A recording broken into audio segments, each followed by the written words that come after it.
श्रीगणेशाय नमः। वक्रतुंड महाकाय सूर्यकोटिसमप्रभ निर्विघ्नं कुरु मे देव सर्वकार्येषु सर्वदा। भवानी शंकरो वंदे श्रद्धा विश्वासरूपिणो याभ्यां विना न पश्यन्ति सिद्धा स्वान्तस्तमीश्वरम्। रामाय रामभद्राय रामचन्द्राय वेदसे रघुनाथाय नाथाय सीताया पतये नमः।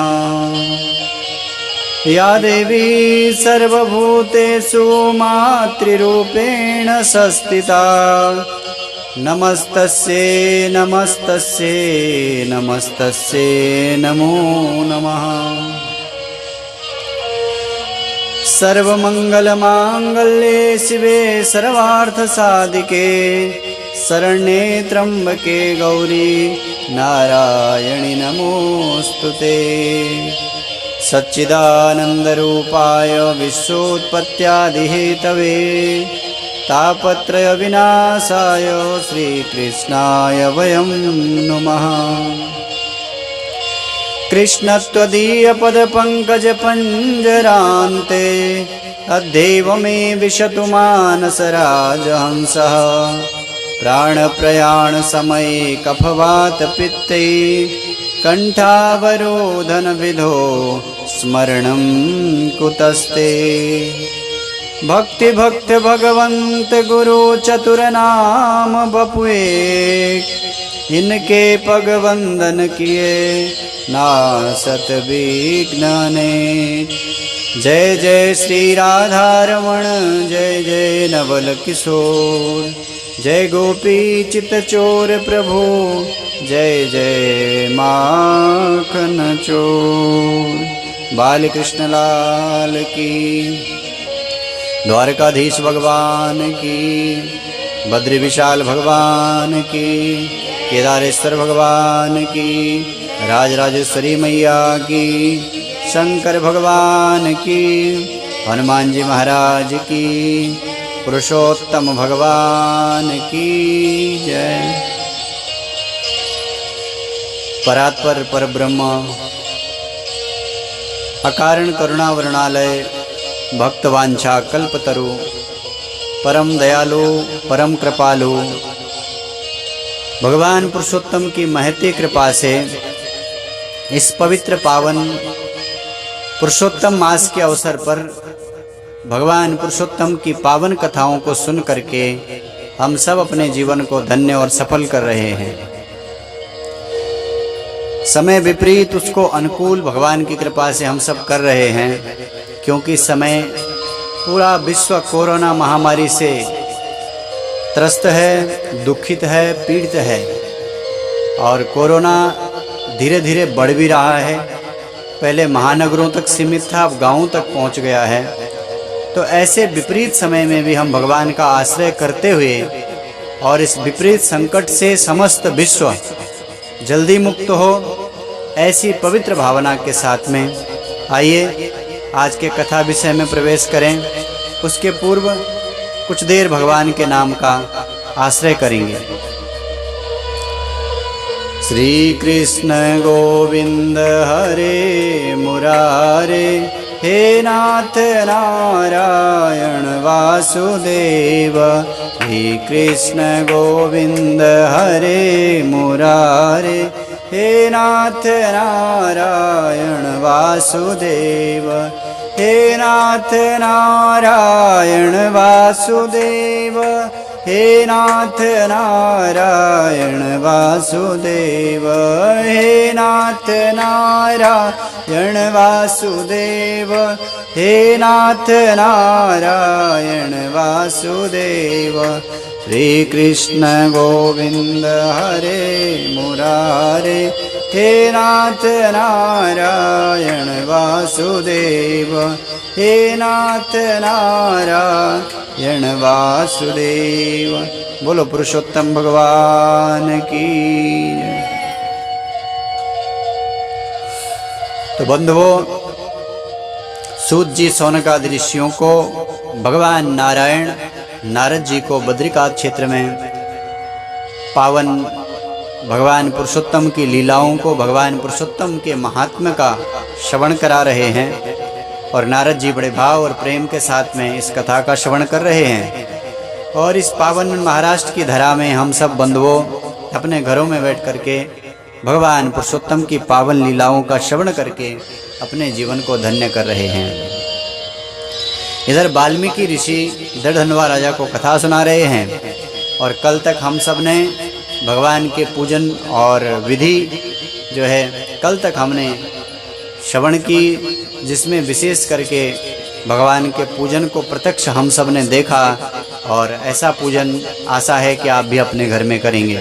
इसके आगे की विधि, उसके बाद बंधुओं जब पूजन संपन्न हो जाता है तो पूजन के बाद हवन किया जाता है।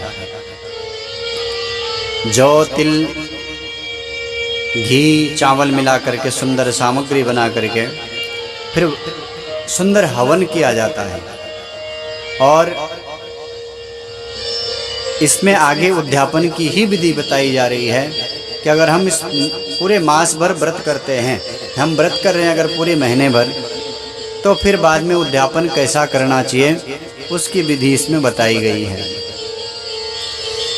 हम कोई भी व्रत करते हैं, जैसे कोई व्रत हमने किया सोमवार का, 16 सोमवार का किया, तो बाद में उद्यापन करते हैं। कई लोग शुरू तो कर देते हैं लेकिन बाद में उसका उद्यापन नहीं करते हैं। व्रत तभी पूर्ण माना जाता है जब उसका उद्यापन किया जाता है। अगर आपने उद्यापन नहीं किया तो वो पूर्ण नहीं माना जाएगा व्रत, क्योंकि आप संकल्पित होकर के किसी संकल्प से आप प्रेरित होकर के वो व्रत कर रहे हैं, तो उसकी पूर्ति तो कहीं ना कहीं होनी चाहिए। जब व्रत संपन्न होगा, उसका उद्यापन होगा, तभी उसको पूर्ण माना जाएगा। इसलिए इसमें आगे उद्यापन की विधि बताई गई है। वाल्मीकि ऋषि बोलते हैं, समासत प्रवक्ष्यामि मासे श्री पुरुषोत्तमे उद्यापन विधिम सम्यक व्रत संपूर्ण हेतवे। वाल्मीकि दृढ़धनवा राजा से कहते हैं, राजन उद्यापन विधिम सम्यक व्रत संपूर्ण हेतवे, व्रत की संपूर्णता की प्राप्ति के लिए, ताकि हमारा व्रत संपूर्ण हो, इसलिए उसका उद्यापन करना चाहिए। कब करें? कृष्णे पक्षे चतुर्दश्याम नवम्याम पुरुषोत्तमे अष्टम्यां वाद कर्तव्यम उद्यापन मुदीरितम। वाल्मीकि ऋषि बोले, ऋषि हे राजन, कृष्ण पक्ष की चतुर्दशी को, नवमी को या अष्टमी को इस व्रत का उद्यापन करना चाहिए। यथा लब्धोपहारेण मासे श्री पुरुषोत्तमे पुण्यस्मिन् प्रातरुत्थाय कृत्वा पूर्वान्निकी क्रिया। सारी लब्धोपचार जो सामग्री बताई गई भगवान के पूजन के बंधुओं, भगवान का जो पूजन होता है ना, उसकी विधियां अलग अलग होती हैं। पंचोपचार है, षोडशोपचार है, इसके ऊपर भी उपचार हैं बहुत सारे, पर पंचोपचार और षोडशोपचार जो विधि है, ये विधि सामान्य रूप से हर जगह की जाती है पूजन में। षोडशोपचार 16 चीज़ों से भगवान का विशेष पूजन, और पंचोपचार में 5 चीज़ों से विशेष करके भगवान का पूजन होता है। तो पंचोपचार पूजा या षोडशोपचार, जिस विधि से भी आप भगवान का पूजन करने जा रहे हैं, उसके पूजन की पूरी सामग्री एकत्रित करने हैं। हम लोग जो पूजन इत्यादि कराते हैं घर में, या व्रत कराते हैं या कोई अनुष्ठान कराते हैं, उसमें हम बहुत ज़्यादा कंजूसी करते हैं। और कहीं शादी करानी है, पार्टी करानी है, डांस करवाना है, या व्यर्थ के खर्चे करने हैं बंधुओं, तो उसमें हमें बिल्कुल भी संकोच नहीं होता कि हम यहाँ ज़्यादा खर्च कर रहे हैं। उस काम में आप थोड़ा कम करेंगे तो भी चल जाएगा, पर हम तो अपने को बड़ा दिखाना चाहते हैं कि हम बड़े लोग हैं, इसलिए कोई हमारी नाक ना काट दे कि भाई तूने ये चीज़ कम क्यों की। इसलिए वहाँ तो हमें डर लगता है, और उस संकोच के मारे हम उसमें खूब बेफालतू का खर्चा करते हैं। मैंने कई लोगों को देखा जो बेटे की शादी में 100-100 के 1000-1000 के नोट ऐसे उछाल के फेंकते रहते हैं। कहाँ पे? रोड पे। कितना अनादर होता उस लक्ष्मी का। बाद में वो गिर कर के सब नीचे आते हैं, पैरों में लगते हैं, पता नहीं धरती में पता नहीं किस किस के पैर में वो आते होंगे। आप इतने बड़े अच्छे आदमी हैं, इतने आप दानी हैं, तो साहब सीधा गट्ठी उठा के जिसको देना है उसको दे दो। ऐसे उछालने की क्या जरूरत पड़ी है? वो तो उस लक्ष्मी का अनादर हुआ। और वहाँ आप लाखों रुपए बहा देते हैं जहाँ पे जरूरत नहीं। हमने देखा दारू के टैंकर लोग लगा देते हैं, लाखों रुपए उस पानी में बहा देते हैं। उसको पी के तुमको क्या मिलने वाला है? लोग गाली दे के चले जाएंगे 2-4। यही तो सुनने के लिए करते हैं भाई, क्या करते हैं? और अच्छा काम, धार्मिक काम, यज्ञ, अनुष्ठान, पूजा, हम घर में पूजा करते हैं तो उस पूजा के लिए सबसे सस्ते से सस्ता फल लाते हैं। 10 ठेलियों में जाएंगे, पूछेंगे क्या भाव है? 100 रुपये है। अच्छा है, फ्रेश दिखाई दे रहा है, पर नहीं लेंगे वहाँ से। क्यों? उसने 100 बोला। बगल वाली में जाएंगे, उसने 50 बोला। उसके बगल वाले में जाएंगे, उसने 30 बोला। तो वो 30 वाला खरीदेंगे। क्यों? अंदर से काला भी हो गया है, खराब भी हो गया है और बेकार भी हो गया है। वो किसके लिए है? वो भगवान को चढ़ाने के लिए। यही नहीं, और भी चीजें भगवान के पूजन के। कपड़ा ऐसा भगवान को चढ़ाने के लिए लाएंगे जो किसी काम का नहीं होगा, फटके के काम भी नहीं आएगा, पोछे के काम भी नहीं आएगा। ये छल हम किससे कर रहे हैं? भगवान से कर रहे हैं। ये छल हम किसी और से नहीं कर रहे हैं। जिस ईश्वर ने हमको सब कुछ दिया है, हमारे पास सब कुछ जिस भगवान ने दिया है, उसी भगवान के साथ हम छल कर रहे हैं कि भैया सस्ता से सस्ता देना, खराब से खराब भगवान को चल जाता है। आरती की थाली में हम वो नोट चलाते हैं जो दुनिया में कहीं नहीं चलता। ये छल किससे है? ये छल भगवान के साथ में है। और भगवान कहते हैं मोहि कपट छल छिद्र न भावा। रामायण के अंदर भगवान कहते हैं मुझे कपट, छल और छिद्र बिल्कुल अच्छा नहीं लगता। इसका मतलब ये हुआ आप पूजन करने जा रहे हैं, आप भगवान के साथ छल कर रहे हैं, तो आपके पूजन का आपको फल मिलेगा कि नहीं मिलेगा? विचार करिए जरा। आपके पूजन का आपको फल मिलेगा? नहीं मिलेगा। क्यों नहीं मिलेगा? क्योंकि जहाँ कंजूसी करनी वहाँ तो हमने किया नहीं, कंजूसी वहाँ कर रहे हैं जहाँ करनी नहीं चाहिए। बहुत गूढ़ बात है और बहुत सोचनीय बात है, इसलिए आपसे निवेदन कर रहा हूँ। आपका सामर्थ्य कम का है तो कम करिए, आपका सामर्थ्य ज़्यादा का है तो ज़्यादा करिए।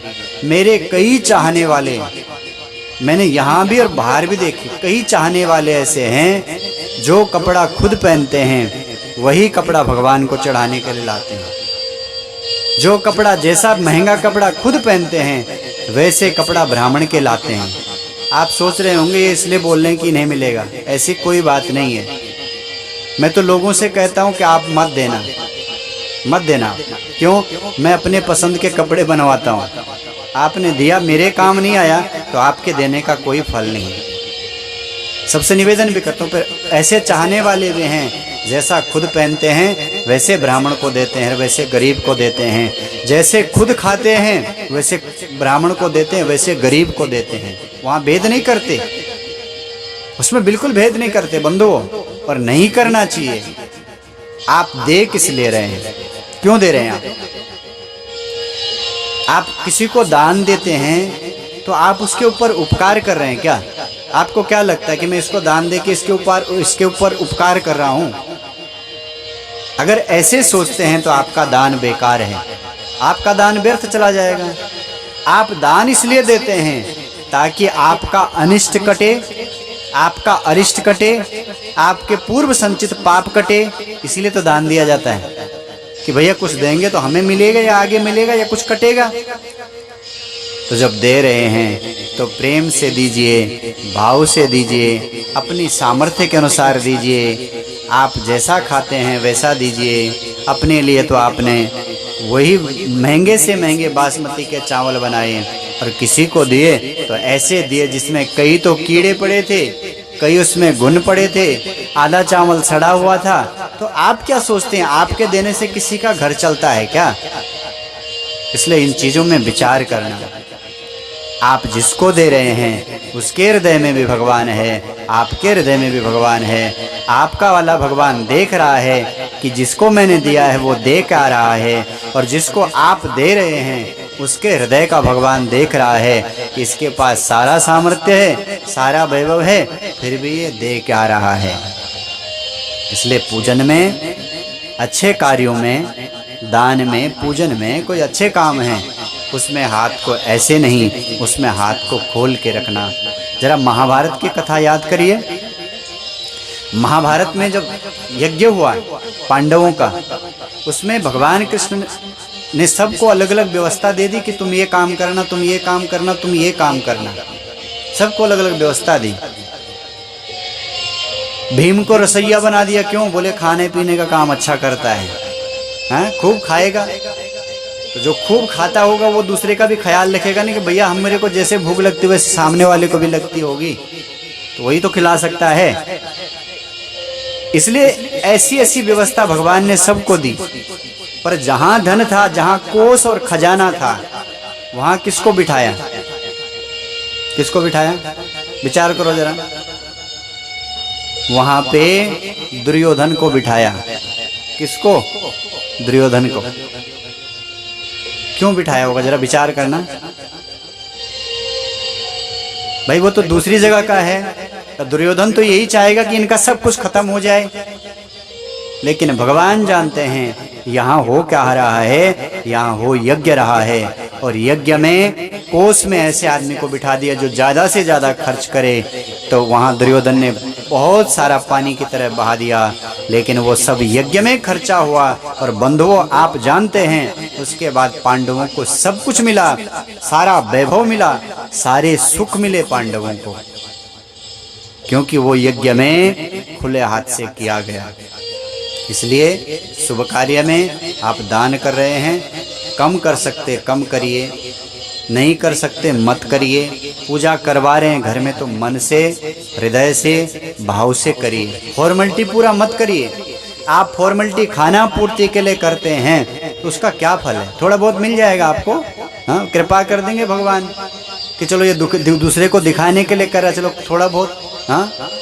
लेकिन आपको पूर्ण फल चाहिए तो भाव और श्रद्धा के साथ में करिए, पूरे भाव और श्रद्धा के साथ। वैसे जितने मेरे श्रोता लोग सुन रहे हैं सब भाव और प्रेम से करते हैं। मैं तो उनके लिए कह रहा हूँ जो कभी सुनते नहीं है कथा और जो कभी करते नहीं, ये उनके लिए है। तो बंधुओं, अष्टम्याम वार्थ कर्तव्य मुद्यापन मुदीरितम। वाल्मीकि ऋषि कहते हैं धनुरा राजा, अष्टमी को, नवमी को और चतुर्दशी के दिन इस व्रत का उद्यापन करना चाहिए। यथा लब्धोपचारेण, आपकी जो सामर्थ्य है, आपकी जितनी शक्ति है, उस शक्ति के अनुसार सारा उपचार की सामग्री, पूजन की सामग्री उसके अनुसार सब एकत्रित कर दें। और उसके बाद फिर पूरी विधि के साथ, विधि पूर्वक अगर आप करेंगे तो विधि पूर्वक करने से उसका फल मिलेगा। यथा शक्त्या अथवा सप्त पंच वित्तानुसारतः। उद्यापन के दिन में पूरे महीने भर के हिसाब से 30 ब्राह्मणों को सपत्नीक भोजन कराना चाहिए। 30 ब्राह्मणों को सपत्नीक भोजन कराना चाहिए। राजा ने कहा, गुरुदेव किसी के पास अगर 30 ब्राह्मणों का सामर्थ्य नहीं है, नहीं करा सकता कोई, तो फिर बोले बेटा कोई बात नहीं, पंच सप्त वित्तानुसारेण, तुम्हारे पास जितना धन है उस धन के अनुसार अगर आप 5 ब्राह्मणों को कर सकते हैं तो 5, 3 को करा सकते हैं तो 3, 7 को करा सकते हैं तो 7, और नहीं करा सकते तो कुछ सीधा निकाल करके भगवान की प्रसन्नता के लिए किसी ब्राह्मण को दे दें, आपका व्रत सफल हो जाएगा, पूर्ण हो जाएगा। ऐसा नहीं कि आपको 30 को बुला के खिलाना है। इस तरह से इसकी उद्यापन। और उस दिन क्या करना है, सुंदर मंडल बना के उसमें सर्वत्र भद्र का निर्माण करना है। और वो तो ब्राह्मणी करेंगे सब, भद्र मंडल बना करके उसमें 4 कलश चारों कोने में रख करके उसमें वासुदेवं हलधरं प्रद्युम्नं देवमुत्तमं अनिरुद्धं चतुर्वेशं स्थापयेत् कलशेषु च। चारों कलशों में वासुदेव हलधर इनके सबके अलग अलग एक एक करके सबके नाम से हर कलश में अलग अलग चारों की स्थापना करनी है। वासुदेवं हलधरं प्रद्युम्नं देवमुत्तमं अनिरुद्धं चतुर्वेशं स्थापयेत् कलशेषु च। चारों कलशों में अलग अलग भगवान वासुदेव हलधर प्रद्युम्न और अनिरुद्ध चारों कलशों में स्थापना करना है और फिर विधिवत भगवान का पूजन करना है। फिर जो पहले दिन कलश स्थापित किया था जिसमें हमने नारायण को रखा है, वो नारायण का कलश बीच में स्थापना करना है और उसमें भगवान नारायण का पूजन करना है। उसके बाद आचार्य समलिंकृत्य वस्त्रभूषादिभिर्मुदा ततो देह विशुद्धर्थं प्रायश्चित्तं समाचरेत। उसके बाद जो ब्राह्मण बुलाए उनको भी देना है और जो आचार्य है उस आचार्य को यथा विधि जो आप सामग्री है वो आचार्य को समर्पित करना है। चतुर्थैर्नाम मंत्रैश्च तिलहोमं चकारेत। उसके बाद आपने भगवान को वंदन करना है। जब पूजन संपन्न हो गया भगवान को वंदन करना है। देवदेवं नमस्तुभ्यं प्राण पुरुषोत्तमं गृहाणार्घ्यं मया दत्तं राधया सहितो हरि।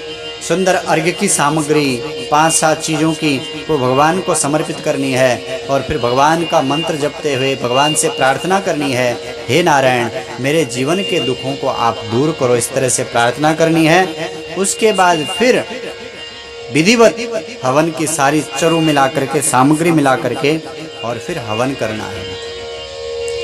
तिल बहुत पवित्र माना जाता है, जौ बहुत पवित्र चीज है और ये दोनों चीज ऐसे है, ये देव पूजा में भी और पितृ पूजा में भी दोनों जगह ये उपयोग की जाती है।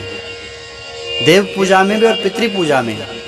मम रोम समुद्भूता पवित्रा पावनास्तिला। भगवान गरुड़ पुराण के अंदर कहते हैं कि भैया ये तिल जो है मेरे रोम से उत्पन्न हुआ है और ये पवित्र है। ये देवताओं के लिए भी लगता है, पितरों के लिए भी लगता है। इसलिए फिर उसके बाद सुंदर हवन करें, उसके बाद आरती करी भगवान की और राधिका सहित भगवान कृष्ण का ध्यान करें, वंदन करें। अंतर ज्योतिरनंतर रत्न चर्चिते सिंहासने संस्थितं वंशीनाद विमोहित ब्रजवधू वृंदावने सुंदरम ध्यायेद्राधिकया सकोस्तुभमणि प्रद्योतितो रस्थलम राजद्रत्न किरीटि कुंडलधरम प्रत्यग्र पीतांबरम। हे पीतांबरधारी राधिका सहित भगवान मोहन आप दिव्य आसन पे विराजमान हैं, हम आपका ध्यान करते हैं, वंदन करना है, पुष्पांजलि भगवान को अर्पित करनी है। नौमि नित्यम घनश्याम पीतवास समुच्यतम। हे पीतवास धारण घनश्याम, हे प्रभु, हे श्रीवत्स के चिन्ह को धारण करने वाले, वक्षस्थल में श्रीवत्स का जिनका चिन्ह है, ऐसे राधिका सहित भगवान को हम वंदन करते हैं, ऐसे भगवान से प्रार्थना करनी है। और उसके बाद आचार्य ततो दद्या दक्षिणां विपुलां मुदां आचार्य तो सेद भक्त्या वस्त्रेराभरणेरते। उसके बाद आचार्य को दक्षिणा दी जाए और उसके बाद सपत्नीं ततो दद्या दृग्भ्यो दक्षिणां परां। अन्य ब्राह्मण जो भी हैं उन ब्राह्मण को भी दक्षिणा दी जाए। उसके बाद गोदान की जो विधि है, सुंदर गौ का दान करें। बंधुओं, जीवन में अवसर मिले तो जीवन में एक बार गोदान जरूर करिए। गाय दान की अद्भुत महिमा बताई गई है।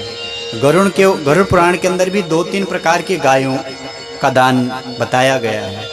ऋण धेनु, मोक्ष धेनु और बैतरणी धेनु, इस तरह से अलग अलग धेनु। इसलिए जीवन में गोदान जरूर करिए और इसके बाद गोदान करें। गोदान के बाद वस्त्रदान, अन्नदान, जूता, छाता, सोना, ये दान भी साथ में दिया जाता है। वस्त्र दिए जाते हैं, छाता, जूता, ये सब दान दिया जाता है। और उसके बाद स्वर्ण का दान, अगर सामर्थ्य है तो जीवन में सोने का भी दान करना चाहिए। और उसके बाद श्रीमद् भागवत की दिव्य पुस्तक, उसका भी इस पुरुषोत्तम मास में दान करना चाहिए। श्रीमद् भागवतम साक्षात् भगवद रूप भगवद्रूप अद्भुतम यो दद्यात् वैष्णवायेव पंडिताय द्विजद्मने। जो श्रीमद् भागवत को दिव्य अलंकृत करके, दिव्य सिंहासन में विराज करके और उसका दिव्य पूजन करके फिर किसी ज्ञानी ब्राह्मण को दान करता है तो उसके सकोटि कुलमुद्रित्य यप्सरो गण सेविता विमान मधिरुयेति गोलोकम युग दुर्लभम। उसको वो अपने पूरे कुल को पवित्र कर देता है, अपने पूरे वंश को पवित्र कर देता है और उसको गोलोक में जगह मिलती है जो इस तरह से भागवत का पूजन करके दान करता है। बंधुओं, भागवत की अद्भुत महिमा है और भागवत कैसा भी अगर पापी मर जाए उसके उद्धार के लिए अगर श्रीमद् भागवत की कथा अगर कर दी जाए तो उसका तो उद्धार होता ही है, लेकिन 7 पीढ़ी पीछे की और 7 पीढ़ी आगे की सबके सब तर जाती हैं। अगर आपके वंश में, खानदान में कोई ऐसा मर गया जिसका किसी ने क्रियाकर्म नहीं किया, बाद में आपके घर में आपको दोष लग गया, पितृदोष लग गया और घर में सुख और शांति नहीं है, बहुत कुछ करने के बाद भी, तो उन पितरों के उद्धार के लिए श्रीमद् भागवत कराइए। आप सामर्थ्यवान हैं, आपको भगवान ने दिया है, आपके पास धन भी है, सब कुछ है, तो जीवन में एक बार जरूर भागवत का संकल्प करिए कि हम जीवन में एक बार भागवत कथा करें अपने उद्धार के लिए, अपने पितरों के उद्धार के लिए, समस्त पितरों के उद्धार के लिए, क्योंकि भागवत कराने से समस्त पितृ मुक्त हो जाते हैं और अपना भी उद्धार हो जाता है। अगर भगवान ने सामर्थ्य दिया तो जरूर संकल्प करिए, कभी न कभी भगवान आपके संकल्प को पूरा करेंगे। आप शुभ संकल्प करिए तो सही, पर संकल्प आपका दृढ़ हो तभी पूरा होता है। ढीला संकल्प रहता है तो कई लोगों के तो मैं कई साल से संकल्प करते देख रहा हूँ, संकल्प आगे बढ़ते जा रहे हैं पर पूरा नहीं होता। संकल्प आपका दृढ़ होगा तो हर तरह से आपको सहायता मिल जाएगी, आपका काम हो जाएगा। इसलिए जीवन में अगर भगवान ने दिया तो जरूर करिए। तस्माद्यत्रेण तद्देव वैष्णवाय द्विजज्मने संभूष्य वस्त्राभूषाभिर हेम सिंहासन स्थिता। इसलिए भागवत की दिव्य पुस्तक को सुंदर आसन पे विराजमान करके उसका पूजन करके बाद में ब्राह्मण को दान कर दिए जाए और उसके बाद कास्यानि संपुटान्येव 30 देयानि सर्वथा 30 सदपूपैसा मध्य संपूरितानि च। उसके बाद कांस्य के पात्र में मालपुआ दान किया जाता है। इस महीने में मालपुआ का भी बहुत महत्व है, मालपुआ दान का। इसके अंदर लिखा गया है मालपुए के अंदर जितने छेद होते हैं उतने वर्ष तक मालपुए दान करने से उतने वर्ष तक जीव स्वर्ग में वास करता है। मालपुए पे छेद रहते हैं ना बहुत सारे, तो आपने जितने छेद वाला अगर दान किया मालपुआ उतने वर्ष तक भगवान के स्वर्ग में आपकी जगह पक्की हुई। तावद वर्ष सहस्राणी वैकुंठे वसते न रहा, स्वर्ग नहीं वैकुंठ में मनुष्य बसता है उतने वर्ष तक। इसलिए अगर सामर्थ्य आपके पास है तो प्रत्युपम तो यावंती छिद्राणि पृथ्वीपते, जितने छेद हैं उतने मालपुए दान करने से आप उतने वर्ष के लिए वैकुंठ में अपनी जगह फिक्स कर सकते हैं। इसलिए अगर सामर्थ्य हो तो संपुट के अंदर बंद करके मालपुआ ब्राह्मण को दान करना और फिर प्रार्थना करना। श्री कृष्ण जगताधार जगदानंददायक एकामुस्मिकान् कामान निखिलान पूरयासु में। हे कृष्ण, हे जगताधार, हे जगदानंद, यही कामुस्मिक कामान निखिलान पूरयास में, हे प्रभु मेरे अखिल कामना को आप पूर्ण करना। इस तरह से भगवान की प्रार्थना करना है, फिर ब्राह्मणों का भोजन कराना है और भगवान का स्मरण करना है। हे विप्रो, हे ब्राह्मण देवताओं, नारायण के रूप में आप ही हमारे घर में आए हो, आप भोजन पाइए और मुझे आशीर्वाद दीजिए, ऐसे प्रार्थना करें। षड्रस भोजन ब्राह्मणों के अंदर परसे, ब्राह्मणों के लिए परसे, अनेकों प्रकार के व्यंजन ब्राह्मणों को खिलाएं और ब्राह्मण संतुष्ट होंगे तो भगवान आपसे प्रसन्न हो जाएंगे। वासितानि घोरसांस्तत्र परिवेश्य अमृतम मृदो। मीठे मीठे भाव के साथ में ब्राह्मणों को भोजन कराइए। भोजन करने के बाद तांबूल ब्राह्मणों को दे, पान दे, पान ब्राह्मणों को समर्पित करें और मोदक दें।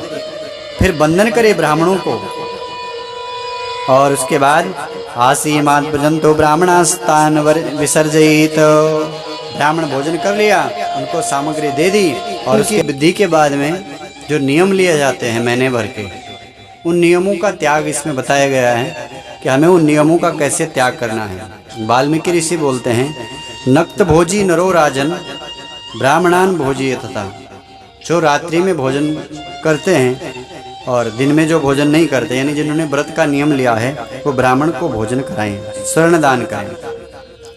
अमावस्याम सनो यस्तु प्रद्यग्द्याद गाम सदक्षिणाम। अमावस्या में भोजन न करने का जिन्होंने नियम लिया था, वो गाय और दक्षिणा ब्राह्मण को दे। फलानाम नियमे राजन फलदानम समाचरित। अगर आपने ऐसे व्रत लिया है कि हम ये फल नहीं खाएंगे पूरे महीने भर, तो बाद में उस फल का दान करके उसको ग्रहण करें।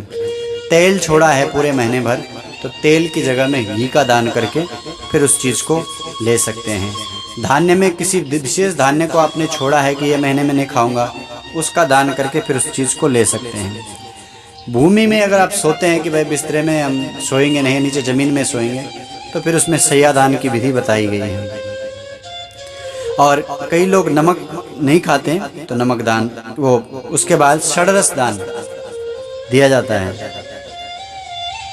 और दीपक का दान की महिमा बताई गई, दीप दान देना चाहिए साथ में। उसके बाद दीपदान में जैसे तांबे के पात्र में घी भर के उसमें स्वर्ण की बत्तिका दीपम च सघृतम ताम्रम कांचनी वर्ति संयुतम। सोने की बत्ती लगा के उसका दान करते हैं। एक नरेन्द्रस्तु मलमासम निषेवेत। जिसने पूरे महीने भर एक अन्न में रह करके व्रत किया है, तो उस अन्न का दान। वैसे इस महीने में पुरुषोत्तम मास में एक ही समय भोजन का बहुत महिमा बताई गई है। एक ही समय में भी रात्रि के समय जो भोजन है, वैसा भोजन करना इस महीने में श्रेष्ठ माना गया है और अच्छा माना गया है। क्योंकि कहा गया है, पूर्वान्ने भुंजते देवा मध्याह्ने मुनयस्तथा अपराह्ने पितृगणा स्वार्थमास्तस्तु चतुर्थकः। भगवान वाल्मीकि कहते हैं, राजन, पूर्वाह्न में देवता भोजन करते हैं और मध्याह्न में मुनि लोग, अपराह्न में पितृगण, और जो चौथा प्रहर बच्चा है यानी शाम के समय का, रात्रि के समय का, वही ब्राह्मण के, वही सामान्य जीव के लिए कहा गया है। इसलिए रात्रि में भोजन करें। रात्रि का भोजन इसके अंदर उत्तम बताया गया। उड़द की दाल का इस महीने भर त्याग करना चाहिए, उड़द नहीं खाना चाहिए। एकादशी का जो व्रत करते हैं, उनकी बहुत महिमा इसके अंदर बताई गई है। और विशेष करके इस महीने में की जो 2 एकादशी आएंगी, उनका जो व्रत करेगा, भगवान कहते हैं वो मेरे लोग आते हैं। और कुसा की महिमा इसके अंदर आती है। कुसा बहुत पवित्र चीज़ है बंधुओं। कुसा भी देव कार्य और पितृ कार्य दोनों में ग्रहण की जाती है और इतनी पवित्र मानी जाती है कि जब ग्रहण भी लगता है, तो कुसा को आप जिस भी चीज़ में, जो तैलीय चीज़ है, पानी है, दूध है, इसमें डाल देंगे तो अपवित्र नहीं माना जाता। इतनी पवित्र होती कुसा। इसलिए कुसा हमेशा पूजन में और इसमें तर्पण में, पितृ तर्पण में उसको इस्तेमाल किया जाता है। विशेष करके जब आपके कोई भी यज्ञ होता है, आप पूजा पाठ जो भी कराते हैं घर में, उसमें दक्षिणा की बहुत महिमा बताई गई है। बिना, क्योंकि यज्ञनारायण की पत्नी है दक्षिणा, और जब तक दक्षिणा यज्ञ को नहीं समर्पित की जाएगी, तब तक यज्ञ सफल नहीं माना जाता। इसलिए दक्षिणा, जब यज्ञ आपका संपन्न हो गया, उसके तुरंत बाद ब्राह्मण को दक्षिणा दे देनी चाहिए। जितनी देर आप दक्षिणा रोकेंगे, उतना आपको कर्जा बढ़ता है। इसलिए अदत्वा दक्षिणाम वापी नरकम यान्ति वे नरः। ये मन से नहीं कह रहा हूँ। ब्राह्मण को अगर यज्ञ कराने के बाद दक्षिणा नहीं दी, आप दक्षिणा नहीं दिए ब्राह्मण को, तो बोलते हैं उसको नरक होता है। कई वर्षों तक नरक में जाता है। उसके बाद व्रत वैकल्प मासाद्य अंधा कुष्ठी प्रजायत। और बाद में जब कहीं उसको जन्म मिलेगा, तो अंधा पैदा होगा या फिर कोढ़ी पैदा होगा, कुष्ठी पैदा होगा। इसलिए कभी भी ऐसा न करें। जब आप किसी से यज्ञ अनुष्ठान कराते हैं, उसका दक्षिणा ब्राह्मण को दे देना चाहिए। यह शृणोति नरो राजन पठिते वापि सर्वदा सयाति परमम लोकम यत्र योगेश्वर। भगवान कहते हैं, जो इस महात्म्य को पढ़ते हैं और इस महात्म्य को सुनते हैं, भगवान कहते हैं उनके जीवन के सब पाप ताप नष्ट होते हैं, उन्हें मेरा लोक मिलता है। तो ये महात्म्य हम श्रवण कर रहे हैं, आगे की कथा कल सुनेंगे। आपसे चलते चलते पुनः एक बार निवेदन करूं, आप इन कथाओं को सुन रहे हैं, इनको शेयर जरूर करिए, साझा करिए, साथ में कमेंट भी कीजिए साथ में कि आप सुन रहे, हमें पता भी चले कहाँ कहाँ सुन रहे लोग। कई लोग कर रहे हैं, और इसको शेयर जरूर करना ताकि अधिक से अधिक लोग इस कथा को सुन करके अपना जीवन सार्थक करेंगे। आइए कल मिलेंगे, तब तक आप सबको राधे राधे।